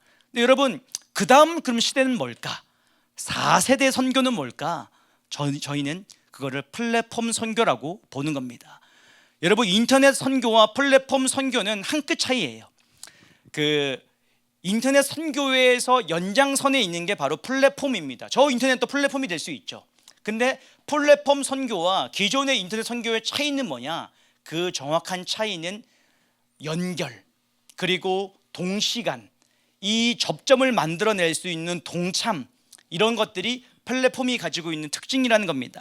제가 몇 가지 이야기를 좀 더 나누고 플랫폼 선교라는 얘기를 조금 해보겠습니다. 여러분, 지금 이 시대를요 1000명보다 강한 한 명이라고 우리가 말을 합니다. 이게 무슨 말이냐? 과거에는 여러분 뭘 홍보하려고 해도 그 신문 언론을 통해서 홍보를 하고 있었어야 되는데, 요즘에는 1000명의 기자보다 한 명의 인플루언서가 훨씬 영향력이 강한 시대입니다. 1000명의 사람들보다 한 명의 탁월한 기름 부음을 가진 사람이 훨씬 더 많은 영향력을 미치는 시대가 지금 오늘날의 이 시대입니다. 여러분, 과거에는 공중파에서 방송을 하다가 유튜브 개인 채널로 옮길 때만 해도 이 메이저 레거시 그룹들이 유튜브를 굉장히 폄하했습니다. 그래서 연예인들도 방송국들도, 야, 우리가 기득권인데 무슨 유튜브는, 그거는 애들이나 하는 거지, 우리가 뭘 그런 거 해 하다가 지금은 유튜브를 안 하는 방송국이 없어요. 유튜브를 개인 채널을 운영 안 하는 연예인들이 없습니다. 전부 다 넘어왔습니다. 왜? 방송국보다 훨씬 영향력이 강하기 때문에. 여러분, 그러다 보니까 광고계에도 엄청난 변화가 온 겁니다. 가장 유명한 광고 중에 하나가 저 아랍에미리트 항공사 광고입니다. 저게 왜 이슈가 되냐면은 아랍에미리트 항공사가 자신의 항공사를 여행을 광고를 하려고 226억을 들여가지고는 슈퍼 탑 모델을 기용을 해가지고 광고를 했습니다. 광고를 했는데 열심히 슈퍼 모델로 광고 모델을 해가지고는 화려하게 영상미를 담아서 광고를 했는데 조회수가 얼마가 나왔냐? 600만 회가 나왔습니다. 적지 않죠, 600만 회. 근데 여러분 226억을 들어서 600만 회가 나왔어요. 근데 충격을 받은 사건이 뭐냐면요, 무명의, 자기가 요청한 것도 아니고 무명의 한 명의 인플루언서 유튜버가 아랍에미리트 항공을 타가지고 일정석 항공을 타고는 내가 여기에서 샤워를 어떻게 했는지, 기내식이 뭔지, 비즈니스 1등석에 그거를 그냥 막 찍어 올렸는데 조회수가 7천만이 넘은 겁니다. 그러니까 충격을 받은 거예요. 자기들은 220억을 들여가지고는 슈퍼모델을 계약을 해가지고 광고를 찍었는데 겨우 600만 회가 나왔는데, 우리가 요청한 애도 아니고 그냥 개인 유튜버가 1등석 타가지고는 자기 그냥 뭐 샤워하는 거, 자는 거, 밥 먹는 거, 영상미도 없는 걸 찍어서 올렸는데 어마어마하게 올라온 겁니다. 그런 걸 보면서 제가 찾은 저분도 그 광고는 아니고 다른 분인데, 저 이상한 아저씨, 저분 영상 보고 싶으세요 여러분? 저 아저씨가 누워있는 거 왜 보고 싶어? 조회수가 여러분 4,294만 회예요. 관심 있다는 거예요. 저 남자한테 관심 있는 게 아니고 아랍에미리트 1등석을 타면 뭐가 있는지를 사람들이 그냥 관심이 있는 겁니다. 저 사람이 뭐 몸매가 좋아, 얼굴이 반반해, 뭐가 있어? 아무것도 없어. 근데 터지는 겁니다. 그래서 여러분, 세계의 1등석 항공 리뷰 영상은 전부 다 기본 몇십만에서 몇백만 회를 보장하는 영상들이에요. 그만큼 사람들이 관심이 있는 겁니다. 여러분, 저게 광고기를 다 뒤집은 겁니다. 야, 앞으로 우리가 어떻게 광고를 해야 될까? 앞으로 우리가 어떤 식으로 고객에게 접근을 해야 될까라는 이 패러다임이 다 바뀐 굉장히 유명한 사건이 몇 년 전 일어났던 겁니다.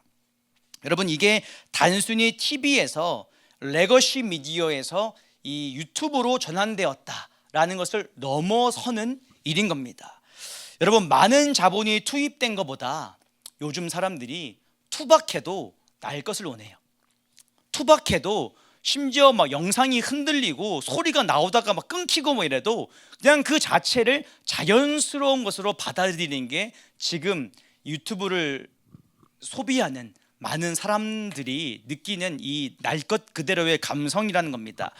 아마 여기 계시는 분들은 잘 모를 수도 있는데 지구마블이라는 프로그램이 있습니다. 케이블 방송국에서 방영을 하기도 하고 그 내용을 유튜브를 통해서도 방영을 했습니다. 저기에 나온 사람들이 유명한 여행 유튜버들인데 저 유튜버를 데리고는 세계를 다니면서 그 부루마블처럼 주사위를 던져가지고는 인도가 걸리면 인도 여행을 보내버리고, 인도에서 여행 갔다가 거기에서 주사위 던져가지고는 파키스탄이 걸리면 파키스탄을 가버리고, 이상한 오즈가 걸리면 오즈로 보내버리고, 막 그런 채널인데 조회수가 어마어마했습니다. 그리고 시즌 3, 4가 나왔나 3가 끝이었나 기억이 안 나는데 하여튼 3까지 나올 만큼 굉장히 유명한 프로그램 중에 하나입니다. 근데 여러분, 저게 말하는 게 뭐냐, 제가 저거 몇 개를 봤는데 감성이 좀 이해가 안 되는 게 있어요. 얼마나 문제냐면은 메이저 방송국에서 찍었으면은 저 내용을 조명 따라다니면서 조명 비춰주고, 그 다음에 수음 제대로 마이크 대가지고 수음 제대로 하고 영상미 카메라 3대 4대가 따라다니면서 제대로 찍었을 텐데 영상미가 좀 일단 별로예요. 그리고 막 비행기를 타는데 배터리가 나가서 죄송합니다 하고 마이크 소리가 안 나와요. 갑자기 자막 처리가 돼요. 막 소리를 지르는데 무슨 말인지 유추해가지고 자막을 달아놨더라고요. 그래서 그걸 보면서 이게 어떻게 방송이라고 할 수 있겠냐라고 하는데 이게 방송인 겁니다. 심지어 이게 메이저 그냥 케이블 방송에도 나갔고 유튜브에도 올라와 있어요. 그럴 만큼 요즘 사람들은 사고 나면은 갑자기 영상 끊기면 영상 끊겼구나, 소리가 안 나오면 안 나오는구나, 날 것 그대로 예측할 수 없는 걸 원한다는 겁니다. 여러분, 저게 말하는 게 뭐냐면요, 요즘 이 아까 제가 선교지 얘기했죠. 선교지에 있는 수많은 청년들은 젊어요. 이런 컨텐츠들을 다 소비하고 해외에 갔더니 얘네들을 알아봐요. 심지어 너 개지 알아보고 채널 보여주니까 막 사진 찍자 그러고 막 그러더라고요. 여러분, 이게 완전히 지금 패러다임이 바뀌는 겁니다. 제가 왜 이 얘기를 하냐, 한 명의 유튜브를 좀 소개하고 싶어서 그렇습니다. 저 이 사람 개인적으로 알지도 못하고 이 채널을 제가 소개하는 것도 아닌데 굳이 제가 채널명을 가져온 이유는 너무 제가 이걸 보면서 인사이트를 저희 스태프들이 많이 얻어서 가져왔습니다. 저게 노마드션이라는 이 사람이 한 청년인데 여러분 전 세계에 5집만 다니는 유튜버예요.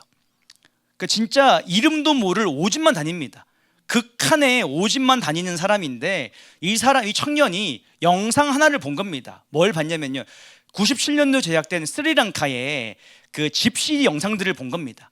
그 집시 영상 여러분들도 아마 제가 이 말을 하면 떠올릴 수 있는데, 집시들이 무릎을 꿇고 가부좌를 틀고는 피리를 막 부르니까 코브라가 막 이렇게 올라오는 그런 영상을 이 친구가 보고는 야, 지금도 저 스리랑카에 집시들이 있을까? 하고 찾아간 거예요. 그냥 무작정. 이 대단해요, 저 용기가. 찾아가가지고는 집시들이 있었다라고는 그 마을로 찾아갔는데 너무 가슴 아픈 얘기를 들은 겁니다. 요즘에 집시 없어. 걔네들 다 집시 생활 포기했어. 얘기를 듣고는 이 사람이 그래, 내가 20년 전에 본 건데 그 사람들이 지금 있겠냐, 이 문명의 시대에. 하고는 사람들을 막 인터뷰하고 오토바이를 타고 찾아가다 보니까 단서를 하나하나 찾는 겁니다. 어떤 사람들이 걔네들 지금 집시는 아닌데 어디 있다고 들었어. 이런 얘기를 듣고는 찾아가다 보니까 이 청년이 더 깊게 들어간 겁니다. 저 글자가 잘 안 보이실 텐데 제가 영상을 막 수십 개를 가져올 수가 없어서 이렇게 좀 캡처를 줄였습니다.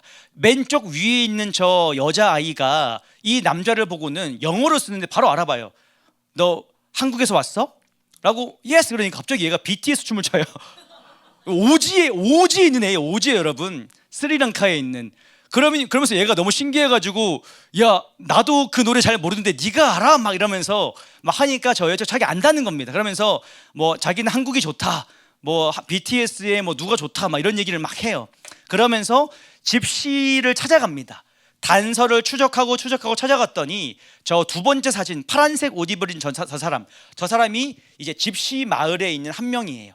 그 마을을 찾아간 겁니다. 그 마을이 떨렁구 마을이라고 해서 그 마을을 찾아갔더니 이 사람이 갑자기 이 사람한테 자기한테 물어요. 기독교인인가 봐요? 막 이런 식으로 얘기를 소통해요. 그러다 보니까 이 사람들이, 집시들이 신기한 얘기를 하는 겁니다. 여기 교회가 있어. 우리 마을에 교회가 있어. 근데 이 교회를 누가 지어줬냐? 한국의 선교단체가 지어줬어 라고 얘기하면서 저 두 번째 사진 보이시죠? 아래 중국과 한국의 많은 사람들이 교회 건축을 도와줬는데 한국의 선교단체, 특별히 어셈블리 오브 갓이라고, 그 우리로 말하면은 순복음 교단이라고 말하는 이 어셈블리 오브 갓이 전 세계적으로 순복음 성회입니다. 하나님의 교회라고 하는 교단에서 만들어줬다라고 말하면서 이렇게 쭉 자기 교회를 막 소개를 합니다. 알고 봤더니 저 집시들이 집단 회심해서 그리스도인이 된 겁니다. 그래서 저 파란색 옷 입은 한 청년이 야, 내가 볼 때는 하나님이 너를 우리한테 보내신 것 같아 라고 막 서로 우리 집에 와봐 라면서 막 인터뷰를 하기 시작해요. 그러면서 얘네들이 집단 개종된 그 이야기를 해주는 겁니다. 1992년도에 우리가 하나님을 만났다. 그리고 사람들한테 지식이란 게 우리한테 없었기 때문에 막 피리 부르고 코 불어 나오고 이걸로 우리가 돈 벌고, 집시가 뭐냐면은 지역을 돌아다니면서 사는 겁니다. 집이 없이. 그 사람들이었었는데 지식이 생기고 나니까, 그리고 복음이 들어오고 나니까 이들 안에 변화가 일어나기 시작한 겁니다. 그러면서 더 이상 떠돌아다니지 않고 마을을 만들고 같이 교회를 세우고 예배를 하면서 이들이 기독교로 변하기 시작한 겁니다. 물론 전체 저 스리랑카가 기독교인이라는 뜻은 아니에요. 저 집단, 저 그룹 안에 제가 찾아보니까 구글로 이슬람 사원도 있고 불교 사원도 있습니다. 근데 저 마을의 상당수가 집단으로 개종했다는 겁니다. 그러면서 저 사람이 말하는 거예요. 뭐라고 말하냐? 야, 너같이 젊은 애가 이런 오지까지 와가지고 우리를 방문해주고 우리 이야기를 들어주니까 내가 너무 설레고 기분이 좋다. 그리고 많은 사람들이 하지 않는 일인데 너는 참 중요한 사람이다. 그리고 이 친구가 물어보는 겁니다. 그 저 파란 옷 입은 분한테, 저분이 얼굴이 새카면서 그렇지 젊은 청년이에요, 여러분. 그래서 물어보는 겁니다. 너, 제가 한 50대 되는 분인 줄 알았는데 30대인가 굉장히 젊은 분이셨어요. 그러면서 너한테도 꿈이 있냐라고 이렇게 유튜버가 물어보니까 나도 꿈이 있어. 내 꿈은 마을 사람들이 좀 적절하게 공부할 수 있는 환경을 만들고 싶어. 막 이런 얘기들을 하는 겁니다. 그러면서 서로 아멘 하면서 영상이 끝나요. 저 유튜버도 기독교인이더라고요.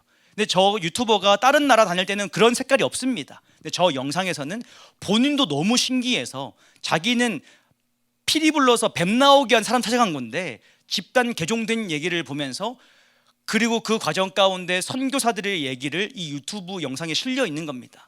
여러분 나중에 한번 저 찾아봐서 보셨으면 좋겠어요. 굉장히 은혜가 있고 울림이 있습니다. 제가 왜 이 영상을 보여드리는 이유는, 여러분 저는 이 영상을 보면서 저희 스태프들이랑 뭘 느꼈냐면은 이제 선교 동원 방식이 이렇게 바뀌어야 된다라는 인식을 하기 시작했습니다. 지금까지의 선교 동원은 선교 대회 컨퍼런스를 열었습니다. 그게 의미가 없다는 얘기가 아닙니다. 지금도 해야 됩니다. 그 일들은.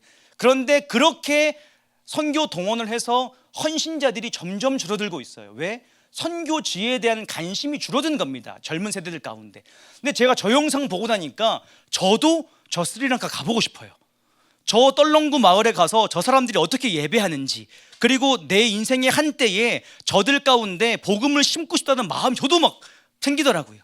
하물며 저도 그런데 여러분 청년들 가운데 저 영상을 보고 나면은 야, 오지에 복음을 증거하고 나면은 이런 일이 생기는구나라고 열매를 지금 보여준 겁니다. 20년 전에 누군가는 교회를 심고 복음을 심었으면은 20년 뒤에 저 청년인 유튜버로 갔는데 선교의 열매를 지금 찍은 겁니다. 생생한. 여러분 전 세계에 얼마나 많은 그런 열매들이 있을까요? 오지마다. 미전도 종족 수가 지금 점점점 줄어들고 있는데 그 오지들 찾아가면 얼마나 많은 귀한 역사들이 있겠습니까? 여러분 저런 선교단체들이 저런 유튜버들이랑 협업해가지고는 그런 오지들 보내서 그 선교의 열매 찍게 하고 한국 사회에 소개하면은 얼마나 많은 청년들이 가슴이 뛰면서 저 나라를 심장에 품고 기도하고 선교를 꿈꾸겠냐고요. 여러분 동의하세요? 선교 동원의 방식이 이제는 완전히 바뀔 수 있다는 겁니다. 기존의 패러다임이 아니라 1000명보다 강한 한 명, 그 한 명이 1000명의 선교 동원가보다 더 뛰어난, 조회수 엄청 높습니다. 저 영상. 여러분 그것처럼 한 명 한 명의 유튜버들, 내 자녀가 유튜버다 그러면 한숨 쉬지 말고 선교 동원가가 될 수 있는 겁니다. 그 유튜버가. 여러분 너 기왕에 유튜버 할 거 미전도 종족만 다녀라 아들아. 딸들은 조금 위험할 것 같고 남자들은 열심히 운동해서 무술을 익혀서 너를 보호한 다음에 목숨을 걸고 한 손에는 성경을 들고 한 손에는 카메라 들고 가가지고는 미전도 종족들 영상 담아라. 여러분 엄청난 여행 유튜버이자 사실은 선교 동원가로 그 역할을 할 수 있다는 겁니다. 여러분 제가 말하고 싶은 것이 플랫폼이 모든 선교의 패러다임을 지금 바꾸고 있습니다. 저희가 올해 그리고 오늘 플랫폼 선교를 이제 시작하려고 제가 선언하는 마음에 큰 무게를 가지고 있습니다. 지난 몇 년간 저희가 플랫폼 선교를 단어를 외치고 간헐적으로 이 메시지로 나누었었는데 이제는 시작해야겠다. 이제는 뭐 나라가 어쩌고 세상이 어쩌고가 아니고 주님의 나라는 지금도 전진하고 있으니까 이 플랫폼 선교 시작해야겠다라고 오늘 제가 여러분한테 이 비전을 좀 나누기 원합니다. 여러분 플랫폼 선교가 뭐냐? 모든 그리스도인들이 직접 선교에 동참하는 겁니다. 어떻게 하냐? 연결과 참여, 실시간으로 이루어지는 게 바로 이 참여형 선교입니다. 여러분 기존의 선교는 선교의 동원이 있었습니다. 그죠? 영적으로, 인적으로, 물적 자원을 동원했습니다. 그래서 선교를 집행한 겁니다. 선교사를 파송하기도 하고 단기 선교를 보내기도 하고 선교를 집행했습니다. 그게 직접적으로 선교를 하든 문화를 가지고 들어가서 토양 밭을 만들든 선교를 집행했던 것들이 선교 집행의 과정이었습니다. 그리고 그 과정을 한국 파송국가, 파송단체에 보고를 하면서 피드백을 받아서 다시 선교에 집행하고 동원했었던 것들이 요 선순환이 기존 선교의 패러다임입니다. 요 방식은 지금도 유효합니다. 근데 요 방향에서 모든 하나하나의 순서에 우리 모두가 다 이제는 참여할 수 있다는 겁니다. 왜? 플랫폼 위로. 어떻게 할 수 있냐? 여러분 지난주에 우리 이재진 선교사님이 했던 얘기가 제가 참 너무 인상 깊었던 내용이 뭐냐면은 이제는 선교사라는 말이 없어져야 된다. 자기가 볼 때. 왜? 선교사라는 말이 이제는 너무 타문화권에 가서 복음을 증거하는 사람으로 이게 고착화돼 버려서 선교사라는 아주 중요한, 우리 모두가 선교사고 우리 모두가 복음 전도자라는 이 아이덴티티가 마치 특별한 소수의 어떤 사람들, 타문화권으로 가는 사람들에게만 사용되면서 이 단어가 희석됐다. 이제는 이 용어를 없애야 된다. 우리 모두가 선교사고 우리 모두가 복음 전도자다. 그 말에 저는 100% 동의했습니다. 우리 모두가, 여러분, 우리가 지금 다니는 여러 택시에서도 복음을 증거할 수 있는 사람이고, 시장에서 만나는 콩나물 파는 할머니한테도 복음을 증거할 수 있는 접점이고, 여러분이 매일 살아가는 카페, 방문하는 카페 사장님도 복음의 접점이고, 여러분들이 선교사라는 인식을 가지는 순간 모든 내 삶의 바운더리가 복음 전도의 대상자가 되는 겁니다. 여러분, 근데 그래서 타문화권에 가든지 아니면 지금 동일 문화권에서 있어서 증거를 하든지 우리는 전부 다 복음 전도자다, 선교사다라는 아이덴티티를 가져야 한다라는 이 전제하에 오늘 우리가 지금 우리 대한민국에 들어와 있는 히잡 쓴 무슬림들, 그리고 여러분 외국어 대학 주변에 교회들이 있어요. 그 외국어 대학들을 보면요, 전 세계에서 와 있습니다, 유학생들이. 근데 걔네들이요 4년이 지나면 다 자국으로 돌아갑니다. 걔네들을 대상으로 선교하는 목회자들이 있어요. 걔네들은요 한국이 안 가도 이미 와 있는 잠재적 선교사들입니다. 전 세계에서. 얘네들 한국까지 올 애들이면 대부분 그 나라에서 부유층이거나 엘리트들입니다. 걔네들한테 복음 증거하면은 얘 똑똑하기 때문에 깨달아요. 그리고 그들한테 복음을 증거하고 몇 년 동안 훈련시키고 보내니까 돌아가서 현지에서 선교자 삶을 사는 겁니다. 걔네들이 자기의 잡을 가지고서도. 여러분, 얼마든지 한국에서도 그 일들 할 수 있고, 저도 그런 단체들, 교회들을 연합해서 여러분들을 매칭시키는 일들을 올해 시작하려고 하고 있습니다. 여러분, 이 연결과 참여 실시간으로 이루어지는 게 플랫폼 선교다. 그래서 우리 동원, 영적으로, 인적으로, 물적 자원을 동원하기도 하고, 여러분들이 참여하기도 하고, 때로는 여러분들이 이제는 직접 참여를 할 수 있습니다. 선교지에. 한국에서도 제가 그 예시들을 지금부터 좀 보여드리겠습니다. 저희가 이스라엘, 저희가 플랫폼 선교라는 이름으로 선교와 선교지를 성도들을 잇겠다라고 저희가 칸미션 홈페이지를 만들었었는데 아직은 과도기예요. 거기에 더 많은 프로젝트를 달아야 되고, 사실은 저희가 지금 공개하지 못하는, 지금 저희가 하고 있는 여러 가지 선교지의 사역지들을 공개하지 못하는 그룹들도 있습니다. 왜냐하면 비자의 문제가 해결이 안 돼서, 예를 들면 학생 비자거나 이런 분들은 저희가 선교 활동을 하고 있다가 공개하면 추방당합니다. 그렇기 때문에 저희가 그런 부분들을 공개적으로 하기가 어려워서 사실은 공개할 수 있는 범위가 굉장히 제한적이긴 한데, 이스라엘에 있는 베이트 오르에, 여러분 아시는 우리 얼마 전에 오셨던 사무엘 양 선교사님, 이제 그런 분들은 어느 정도는 이렇게 공개 활동을 할 수 있는 분 중에 한 분입니다. 그래서 어떤 일들을 저희가 좀 하고 싶냐, 제가 이분들이랑 인터뷰를 해보고 또 얘기를 해보니까 뭐 우리가 필요해 선교를 하는 게 아니라 정말 그분들이 뭐가 필요할까, 선교지에 선교를 가속화시킬 수 있는데 뭐가 필요할까를 몇 번을 인터뷰를 하고 대화를 나누고 막 하면서, 야, 이제는 재정을 보내는 후원자를 넘어서 진짜 참여할 수 있다, 여러분들을 선교지에 직접 참여를 시킬 수 있다는 아이디어들이 굉장히 많다는 것들을 제가 발견을 했습니다. 어떻게 하냐, 첫 번째는요, 저희가 여러분들이 오늘 제가 콜링을 할 건데 플랫폼 선교사라는 이름으로 콜링을 여러분 할 겁니다. 이 방에 계신 몇십여 명은 다 기본적으로 깔고 들어오시는 겁니다. 여러분, 이스라엘 기도해요, 안 해요? 여러분 하죠? 이스라엘 선교하고 싶어요, 안 하고 싶어요? 왜 이렇게 목소리가 작으세요? 제가 지금 보낼 것 같으세요? 여러분, 안 가도 할 수 있다니까. 다시 한번, 이스라엘 선교하고 싶어요, 안 하고 싶어요? 한국에서 한다면 할 수 있어요, 안 할 수 있어요? 할 수 있어요. 여러분들은 일단 이름 쓰고 가셔야 되는 겁니다. 여러분, 기도하시는 분들 이렇게 나를 보낼까 봐 주님이 감히 이렇게 목소리가 기어 들어가면 여러분 됩니까, 안 됩니까? 이렇게 비가 오나 눈이 오나 기도하시는 분들이. 여러분, 제가 이 플랫폼 선교로 자원하시는 분들한테 커뮤니티를, 비공개 보안 커뮤니티를 만들 겁니다. 그리고 그분들이랑 직접 소통하게 하고 현지랑 여러 가지 프로젝트에 참여하게 할 겁니다. 그러면서 여러분들을 플랫폼 선교사로 활동하게 만들 겁니다. 어떻게 할 거냐면, 첫 번째, 말씀드린 것처럼 여러분들이 선교사로 자원을 하시면은, 선교사라는 이름이 굉장히 거창한데 제가 그래서 플랫폼 선교사라고 제가 이렇게 여러분들을 호칭을 하겠습니다. 지원을 하시면요, 저희가 슬랙이라는 저 프로그램 어플로 초청을 할 겁니다. 저 어플은 보안 어플이라 여러분들이 폐쇄형이라서 찾아도 못 들어와요. 저희가 링크를 보내는 사람만 들어오고 모든 권한을 저희가 줄 수가 있습니다. 어떤 글은 못 읽게 할 수 있고 어떤 게시판은 못 들어가게도 할 수 있습니다. 그래서 여러분들이 꼭 봐야만 하는, 참여해야 될 게시판과 그 채팅창에 들어오게 만들 겁니다. 그래서 현지에 있는 베이트 오르팀이랑 연결을 시킬 겁니다. 그래서 여러분, 이게 되고 나면요, 여러분들이 저희는 소식을 받고 있어요.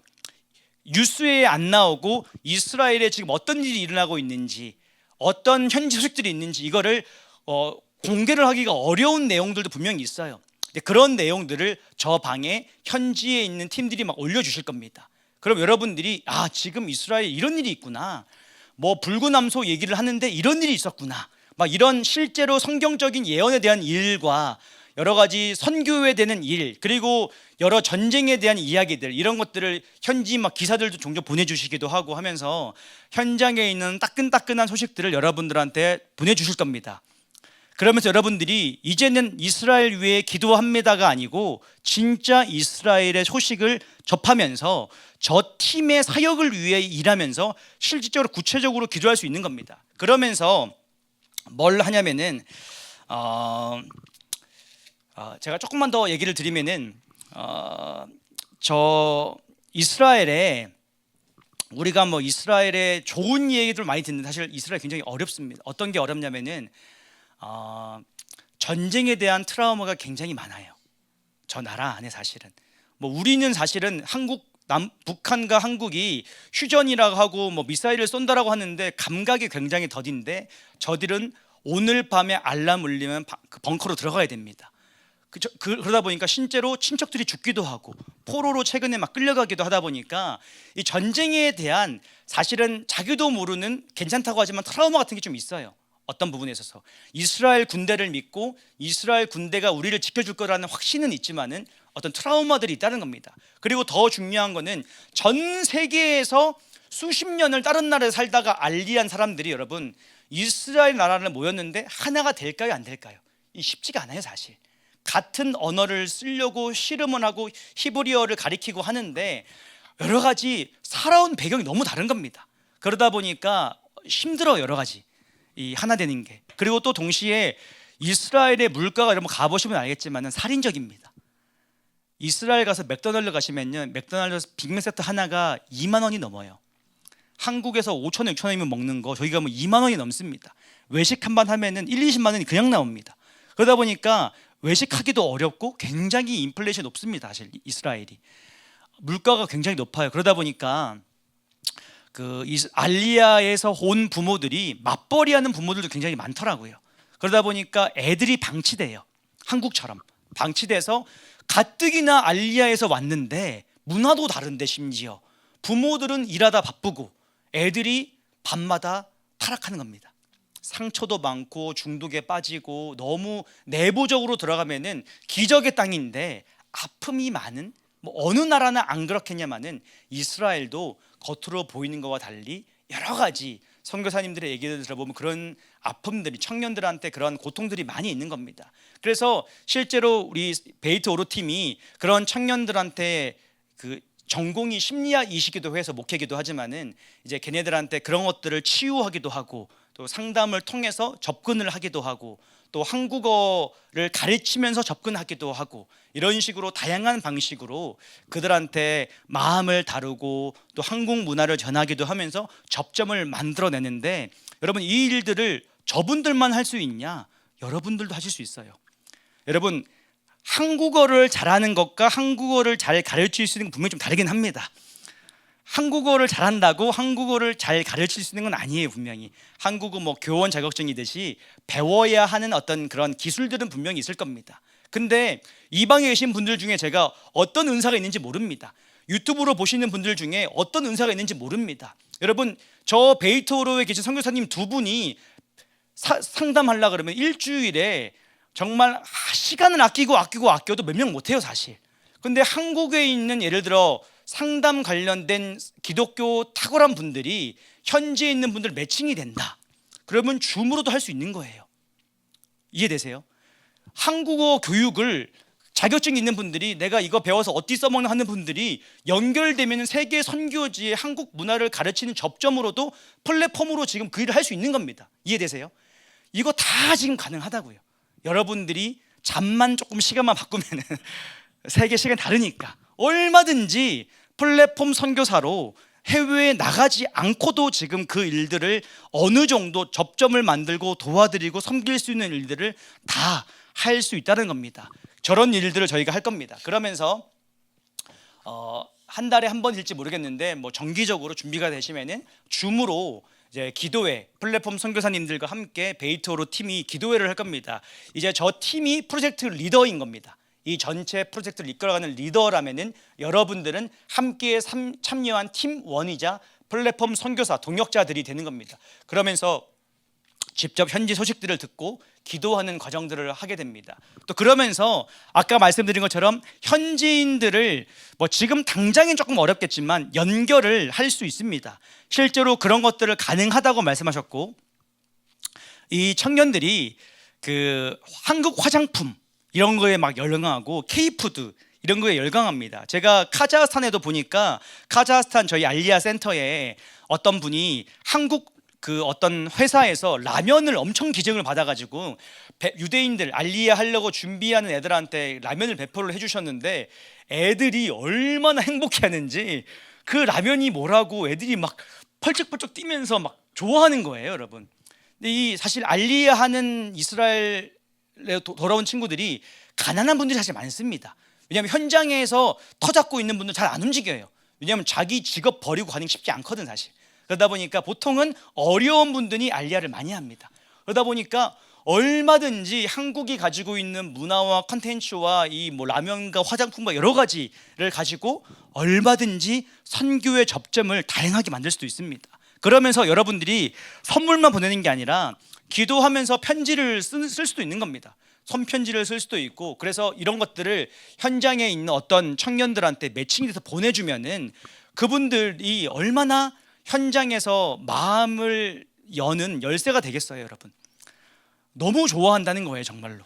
그러면서 여러분들이 실제로 내가 편지를 쓴 사람, 선물을 한국에서 뭐 보낸 사람, 한 달에 우리가 뭐 2, 3만 원 화장품을 준비해서 보낼 수도 있고, 현물을 재정을 저 땅에 보낼 수도 있고, 그러면서 깊숙하게 저들에게 저분들이 그 일들을 진행할 수 있도록 여러분들이 참여하고, 또 실제로 거기에 복음 대상자의 이름을 받고 여러분들이 기도하고, 그리고 그 마음을 나누어 주고 하면서 얼마든지 많이 연결되고, 그냥 막연히 다 이스라엘 위해 기도해요가 아니고 이스라엘에 난 요셉이라는 청년을 놓고 기도하고 있어요라고 구체적으로 여러분 이제 말할 수 있다는 겁니다.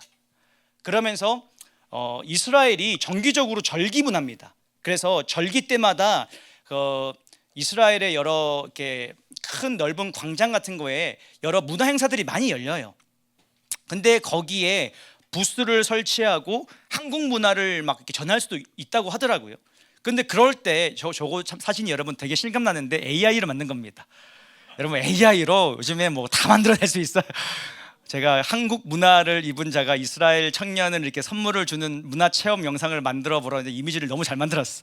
저 진짜인 줄 알고 스텝한테 이거 진짜냐 했더니 만들었습니다 하더라고요. 여러분 정말 저런 식으로 뭐 한복을 입으라는 소리가 아니라 얼마든지 이스라엘 절기에 맞춰서 한국 분들이 단기 선교를 갈 수도 있고, 아울리치를 저 팀이랑 함께 많은 사람들이 가기보다 뭐 한 가정, 여러분 한 가정이 연결돼 가지고 목사님 제가 이번 6월절에 한번 가고 싶어요. 그러면 와라 하면은 가서 어떤 여러분들이 어떤 뭐 은사가 있다 그러면 섬길 수 있는 겁니다. 예를 들어서 뭐 캘리그라피를 그릴 수 있는 사람이다. 그러면 여러분 캘리그라피는 어느 컨퍼런스나 가도 부스나 사지에 거는 막 이렇게 이름 써주고 해줍니다. 그런 거는 종교나 어떤 문화를 뛰어넘고 또 특별히 한국어로 써준다 그러면 또 특별한 느낌이 있을 수도 있어요. 히브리어로 캘리그라피를 쓸 수도 있고, 그런 분들이 가가지고는 캘리그라피를 쓰면서 어떤 복음의 접점을 만들 수도 있고, 다양하게 할 수 있는 겁니다. 또 어떤 분들은 뭐 캐리커처 같은 걸 그려줄 수도 있고, 뭐 꼭 예술 영역만 아니고 어떤 분들은 진짜 떡볶이를 만들어 줄 수도 있고, 진짜 늘 말하는 것처럼 다양한 방식으로 저들한테 접점을 만들고, 여러분들이 저 땅에서 남아서 선교를 다 못하더라도 그 영향, 그 문화과 현장에 있는 많은 선교사들, 프로젝트 리더와 같은 분들한테는 엄청난 도움이 되고 돌파가 됩니다. 그 터 위에 접점이 생기고 한두 명의 관심자들이 생기고, 이런 일들을 여러분들이 직접 이제는 때로는 여행을 가면서 간 김에 좀 성지순례도 하고 할 수 있는 겁니다. 제가 뭐 여유가 되면은 올해가 될지는 모르겠지만 저런 프로그램도 좀 만들어서 같이 소수랑, 지난번처럼 100명 끌고 가니까 너무 힘들어서 소규모로만 이렇게, 소규모로 가면 이런 맛있는 것도 많고 정말 좋게 은혜 가운데 예배할 수 있는 곳도 굉장히 많아요 사실. 그래서 그런 데 가면서 예배하고 또 저런 아울리치로 할 수 있는 일들을 만들면 좋겠습니다. 이해되시죠? 이제 이런 것들을 하기 위해서 제가 여러분들 콜링을 하는 게 원하는 거는, 여러분 제가 채팅창에 지금 뭐 저희 오늘 영상에 그 신청서를 링크를 드릴 겁니다. 기도해 보시고 일단 쓰세요. 도망가지 마시고 일단 쓰시고, 그리고 여러분 쓰면은 하나님이 마음 부으세요. 서원을 하시면은 하나님이 그 일 하게 하십니다. 그리고 진짜 언젠가 하나님이 여러분의 인생을 플랫폼 선교사로 시작했다가 선교지로 보내서 사용해 주시면 얼마나 그보다 영광스러운 일이 있겠어요 여러분. 내 인생의 마지막을 선교지에서 주님의 오시기를 예비하며 영혼들을 품으면서 내가 인생을 마감할 수 있다면, 여러분 그보다 영광스러운 인생이 뭐가 있겠습니까? 여러분 그 시작은 한국에서 하시라고요. 플랫폼으로 일단은 신청서 쓰시고 시작해 봅시다. 그러면서 여러분 제가 그 팀이랑 미팅을 해보니까 이스라엘 현지의 여러 가지 선교의 이제 종군 기자처럼 영상을 담아서 좀 보내주기도 원하시고, 또 그런 것들을 잘 전달하고 원하시고, 또 그러기 위해서 여러 가지 그 고프로 같은 그런 카메라도 하나가 필요하고, 또 이 팀이 이 현지에 있는 친구들이랑 이렇게 여러 가지 줌이랑 이런 것들로 이렇게 교육을 하기도 하고 하는데 굉장히 장비들이 낙후됐더라고요. 그래서 여러분들 가운데 좀 마음을 심기 원하시는 분들은 저희 이스라엘 계좌에다가 지금 심어주시면은 저희가 지금 어느 정도 집계를 해서 빠른 시일 내에 빨리 보내드리고, 저분들이 장비랑 이런 것들을, 선교 장비를 잘 갖춰서 플랫폼 선교하는데 막 카메라 끊기고 영상 끊기고 이러면 답답하니까 서로 줌하는데 좀 그런 것들을 잘 갖추실 수 있도록 좀 도움을 드리고 싶습니다. 좀 결론적으로 여러분들이 이걸 통해서 뭘 얻게 되냐? 첫 번째는 정리하면은 정확하게 이스라엘 현지 소식을 얻게 될 겁니다. 그리고 현지의 유대인들의 이름을 불러가면서 영적인 어떤 가족들을 여러분들이 만들어갈 수 있습니다. 그리고 여러분들이 기도하는 게, 내가 요셉을 위해, 누구 마리아를 위해 기도하는 어떤 기도가 실제 어떻게 응답을 맺고 있는지를 매주 매달 체크하면서 더 집중적으로 기도하실 수 있는 겁니다. 그러면서 때로는 소규모 아울리치를 하면서 저 팀과 연결돼서 저희를 통하지 않더라도 자연스럽게 여러분들이 방문하셔가지고는 여러 가지 여러분들의 은사와 달란트대로 사역을 동참하실 수 있는 겁니다. 여러분 기대되세요? 표정이 굉장히 진지하면서 내가 할 수 있을까라는 마음과 또 한편으로는 초롱초롱하신 분들이 있는 것 같아요. 여러분 이 일이 이제는 너무 쉽게 가능하다는 겁니다. 그리고 여러분들이 처음에는 동참하셔서 눈팅하듯이 그냥 참여하시다가 마음을 사면은 조금씩 나한테 하나님이 이런 은사를 주셨구나, 지금은 내가 뭘 할 수 있을까 싶은데 하나하나 하나님들이, 여러분이 못하면은 그런 사람들을 찾아서 같이 동참시킬 수도 있고, 여러분들이 플랫폼 선교사이자 동원가로 얼마든지 이 사역을 영광스럽게 하실 수 있다는 겁니다. 여러분 기대되십니까? 지구를 전 연결하고 싶습니다. 여러분 정말로 전 세계를 여러분과 함께, 지금은 이스라엘로 시작하지만 또 지나고 나면은 압니까? 중앙아시아, 저희도 지금 여러 협력하고 있는 선교사님들이 있는데 그런데 연결시킬 수 있을지, 비공개일 경우에 또 그런 식으로 또 다양한 방식으로 여러분들이 생각지 못하는 나라, 또 그것이 꼭 타 문화권만이 아니고 한국에 있는 여러 어떤 선교, 그리고 여러분 지금은 우리 다음 세대와 우리 한국의 청년들이 미전도 종족입니다. 진짜 얘네들을 선교하는 방식도 굉장히 중요한 것이고, 여러분들이 동일 문화권에 있는 사람들을 전도하는 것도 선교입니다. 그렇기 때문에 다양한 방식으로 저희가 해외에 국한되지 않고 한국과 해외를 전체를 연결하면서 단체들을 제가 요즘에 미팅을 많이 하고 있어요.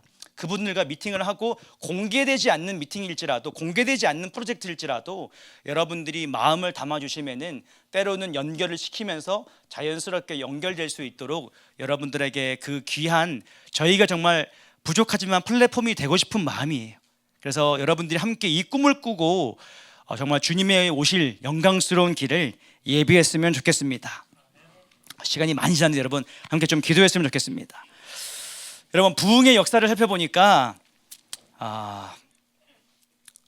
어떤 땅에서 이름도 없이 정말 그 사람이 영향력이 있건 없건 그저 믿음으로 심었던 사람들의 이야기입니다.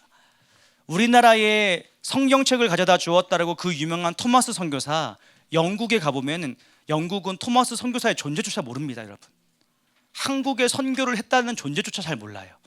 생가를 가보면 생가에 가보면은 감사하게 한 그 미국인이었나 선교사 부부가 거기를 생가를 지금 사서 계신 걸로 알고 있는데 그 이야기를 아는 분들이 거의 없어요, 영국 땅에.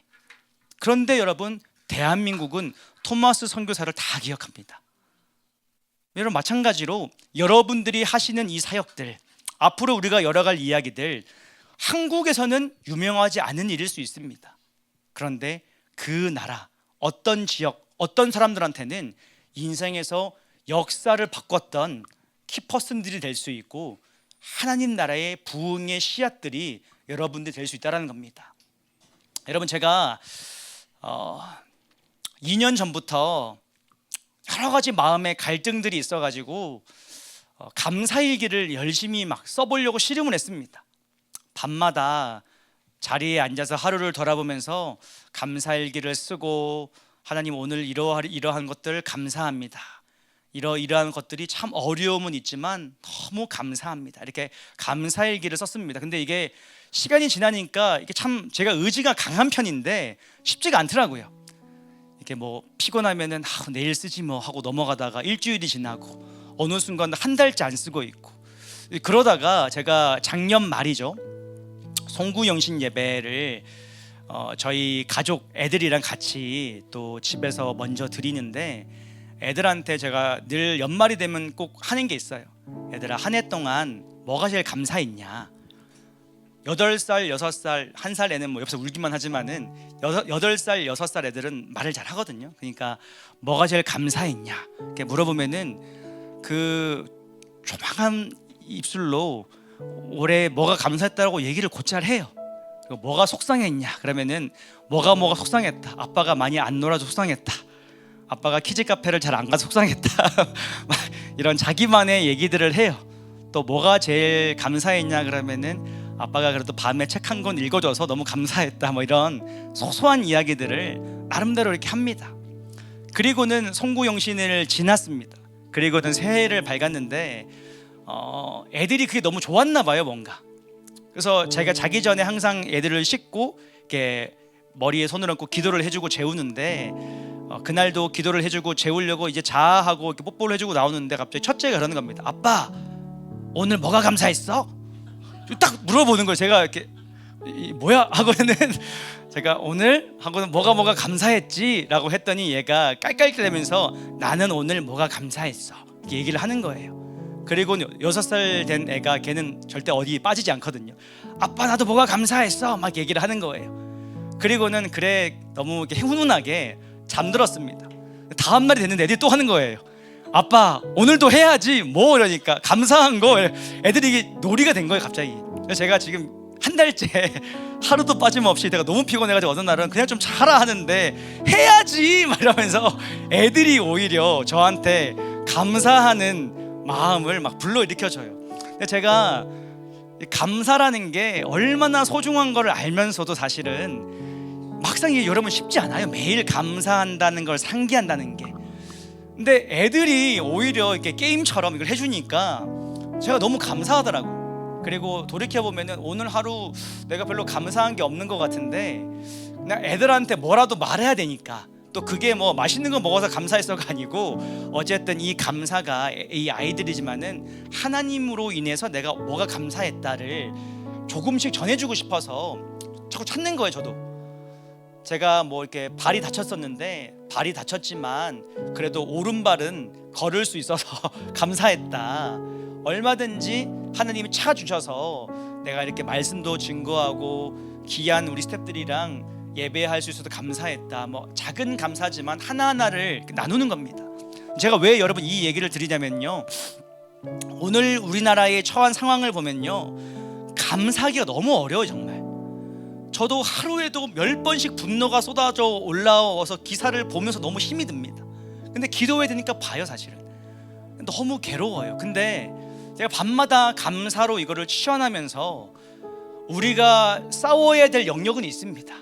우리가 지금도 돌파해야 될 영역들은 있습니다. 그런데 오늘 하루를 우리를 살아가게 하는 가장 큰 힘은 분노가 아니라 감사잖아요. 여러분 성령 충만한 사람들의 특징이 뭐냐? 흘러간다는 겁니다. 사도행전 1장 8절 말씀, 여러분 성령이 임하셔서 능력이 부어지고 나면은 나타나는 현상이 뭡니까? 온 예루살렘과 온 유대와 사마리아와 땅끝까지 이르러 내 증인이 되기 위해서 흘러간다는 겁니다. 여러분들이 지금 성령 충만한 증거가 뭐냐? 내가 요즘 충만한가 아닌가를 알 수 있는 증거가 뭐냐? 여러분 통해서 흘러가고 있냐는 거예요. 나도 못 채워서 허덕이느냐? 나를 채우고 넘쳐서 내 가족에게, 내 주변 사람들한테 그냥 눈길 한번 째려보는 게 아니라 흘러가고 있느냐? 여러분 이게 내가 충만하다는 증거일 수 있는 겁니다. 여러분 그 충만함이 내 가정을 넘어서 열방으로 흘러가려면요, 오늘 우리 안에 먼저 충만해져야 되는 겁니다. 근데 그 길은 다른 게 없어요. 매일 감사하는 것, 매일 기도하는 것, 그 기도 가운데 오늘 하루를 감사와 기쁨으로 변화시키는 것. 그때에 하나님이 내 안에 충만하게 평강을 주셔서 내가 분노로 반응하지 않고, 나를 찌르는 일들이 있고 사람들이 있어도 오늘 그들에게 원수의 머리에 화관을 씌워줄 수 있는 사람이 되는 거, 오늘 그 은혜의 사람이 되는 게 쉽지 않지만 우리가 함께 기도할 때, 올해 함께 감사의 이 일들을 해나갈 때에 저는 이 일들이 플랫폼이라는 통로를 통해서 흘러갈 줄 믿습니다. 여러분 이 일 하시겠습니까? 우리 함께 좀 기도했으면 좋겠습니다. 여러분 함께 기도할 때, 하나님 정말 주님이 오시는 길이 가까워오는 소리가 들려옵니다. 하나님의 시간표, 마지막 때의 시간표가 저 열방에서 흘러오고, 또 하나님의 시침과 분침과 초침이 빠른 시간으로 흘러가는 이 시대에 주여 세월을 아끼는 자들 되기 원합니다. 하나님 오늘 우리의 심령에 아버지의 마음을 부어 주시옵소서. 그 아버지의 꿈에 오늘 우리가 정렬될 수 있도록 하나님 그 아버지의 열정을 우리에게 부어 주시옵소서. 오늘 이 이야기가 특정한 선교사들의 이야기가 아니라 오늘 우리들의 이야기가 되게 하시고, 나의 오늘의 이야기가 되게 하시고, 우리 다음 세대의 이야기가 되게 하시고, 이 한국 청년들의 이야기가 되게 하셔서